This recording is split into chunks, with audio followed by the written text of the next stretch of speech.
nade sirkal mamalo Uganda wa koro mwalo Kavirondo belt yena mondo aduong matin in 1 minute kwa this county in terms of projects ma sirkal kichingeni mu sirkal mana projects na to opportunities ma jiyudo koro ko wayo gimana wacho ni ka jotendwa moyiere sirkal sani nyalo bedo kanyakla mag tim duol moro gibed gi paro mar tego youth to gimine ki ohala gi weche mamoko to ntiere direct projects mag piny owacho mamalo e counties wage ugonja ukola Sega water project ma sirkal mamalo timo at a cost mar 1.2 billion shillings userumo Siaya Bondo water project 280 million shillings userumo sirkal mwantieni nitiere Bondo Nanga Uyawi road apani in around 80% done my Siaya county gik ma jopiny neno gi wangi on the ground e gweng nitiere Papotere Kalandini Luak road Tiegot Nanga Jera Barober road 80% complete magalosi projects mag sirkal mamalo e Siaya county kendo nduko nge wachni maber kabisa buange maber ni kiriando nyeo ne Siaya county tractors pradi mondo jopur oloklo okode oginene gitim komo e nyidho mama no wacho ni nyidho mondo jopur ma Siaya okome nyidho madhi mbele sanini yande William Ruto kero nyeo ne gi tractors pradi prario madongo kabisa rice milling machines malego Usonga constituencies affordable housing alego Usonga 80% complete aselo se ugonja water project kadhio mabei bena nyalo kwa na chela rio moko mantiere yo mabei but wachagi Kisumo the Koru Soin Dam and 50% done and nduko awinjo gimewache wach mar bridge moro ne ginene tie kamoro mikale manyo pio ywe kwa wuoka pani nyaka choro wach no mbele mondo jowa kikinyre ni weche machalo kamago e Siaya county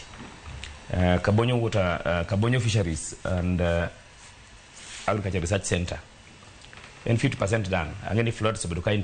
interfere gi dimbele mar project no Mamboleo Miwani Chemelil road a very important road apani ngeyo wach no se chendo for long 70% done Kisumu shipyard userumo Lumba affordable housing project 70 to 75% complete done as we speak nitiere the Kisumu county sewer network bedo expanded 32 kilometers Kisian market Clever Siwinja Kisian market 80% done Moroni market 80% complete mago projects mag national government money ground mawang neno kama koro kanyongo timo mage town ler magi bede mbele mondo jo yud kaka gimumo around kendo giyud pi magi tiyo godo kidio Mabei county Cleophas affordable housing project Moma Bay is almost nearing by the time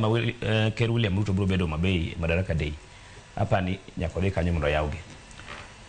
110 units mano olosi at a cost of 227 million shillings fa kane chake nano Mabei county as advisor mar governor and mana loss of the contract the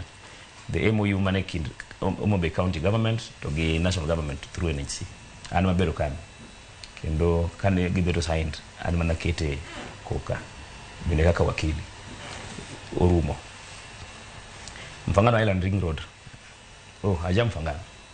anu would chula fuangano Ring Road waman kanyo sani en all weather en gima sirkal otimo at a cost of 299 million shillings to kaka Ker no wacho kano biro kanyo endo jadong duk dwane belimo Mfangano in 3 years onego beni chwade tamak kendo wabro remind piny owacho mamalo mondo gima Ker no wacho no otimre mondo bi oloke tamak kaka mar Rusinga Island sani Rusinga Island Ring Road ngeni sani Rusinga kideto kaki kalo that bridge iriembe tamak throughout melorne Ker no biro mo launch chiegni rumo sani endi samolo so kodini Mabei Paya project maduong' kabisa ma sirkal sani timo at a cost of siling maromo million 600.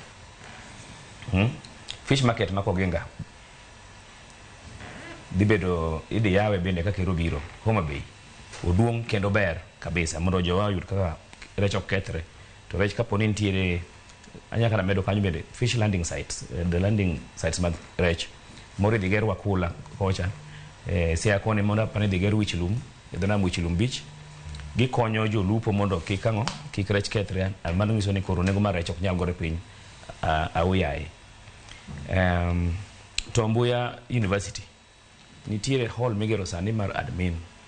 to gi modern lecture hall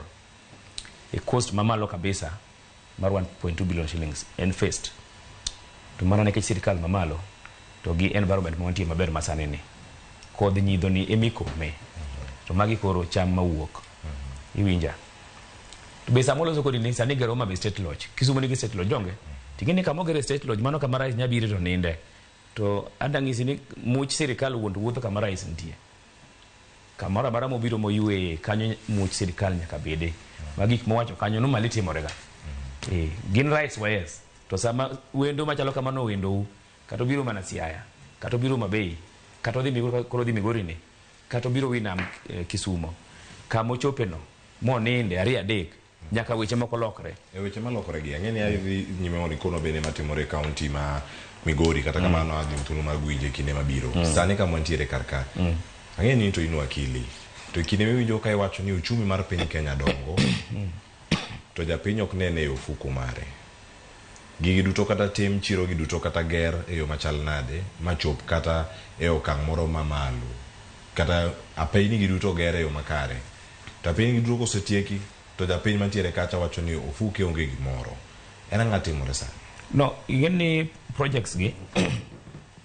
kaka manja piny ntiere ka sirkal obiro moketo mikakati gi policies mag economy